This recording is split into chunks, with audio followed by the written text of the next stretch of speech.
یہ آپ نے دیکھا ہے کہ مہمان عزیز ہمارے سامنے تشریف لائے ہیں. میں ان کا ایک مختصر تعارف اور ان کو چند منٹ نصیحت کے لیے وقت دینا چاہتا ہوں.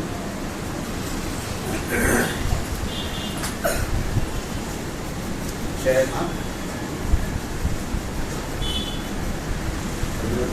ڈاکٹر محمد ناظر صاحب یہ داعی و مبلغ ہیں. فی الحال جدہ سعودی عرب کے اندر اور ابھی تشریف لائے ہوئے ہیں انڈیا کے اندر. اور ہم خوش نصیب ہیں کہ اس وقت جنہوں نے 2-4 دن پہلے یہاں سورت میں تشریف لائے ہیں. لہٰذا ہم نے موقع اچھا سمجھا اور ان کو میں نے دعوت دیا کہ آپ تشریف لائیں. ہمارے یہاں بچوں کا پروگرام ہے. یہ ہمارے بہت ہی قریبی یعنی رشتہ دار کے اعتبار سے ماموں ہیں اور آپ لوگ بھی جانتے ہوں گے کہ یہاں سے تعلق ان کا پہلے بھی رہا ہے. اور ان کا بھائی جانتے ہوں گے ان کے لیے چھوٹے بھائی ہیں. الحمدللہ انہوں نے اپنی صلاحیت دی ہے اور انہوں نے جامعہ اسلامیہ دلی سے جامعہ ملیہ وہاں سے انہوں نے جو ہے BA اور MA اور PhD بھی کیا. انہوں نے اپنے پڑھانے کے دور میں ویسے تو ہم لوگ ساتھ میں رہے جامعہ اسلیہ کے اندر اور پھر انہوں نے تعلیم مکمل کی. ریاض میں مدرس بھی رہے اور اس کے بعد مختلف جو ہے لوگوں سے جڑے رہے اور الحمدللہ جو ہے تعلیم انہوں نے PhD کہیں جامعہ ملیہ سے کیا تھا اور اس کے بعد سعودی جانا ہوا. تو بہرحال اس مختصر سے تعارف کے بعد میں یہ چاہتا ہوں کہ مکتب کی اہمیت کیا ہوتی ہے, دین کے اندر مکاتب جو ہیں اس کی کیا اہمیت ہے, یہ کیا رول ادا کرتے ہیں. اس تعلق سے چند نصیحتیں ہم شیخ کرنا چاہتے ہیں. میں لہٰذا معدبانہ طریقے سے میں دعوت دیتا ہوں فضیلت شیخ ڈاکٹر محمد ناظر صاحب کو وہ ہمیں چند نصیحت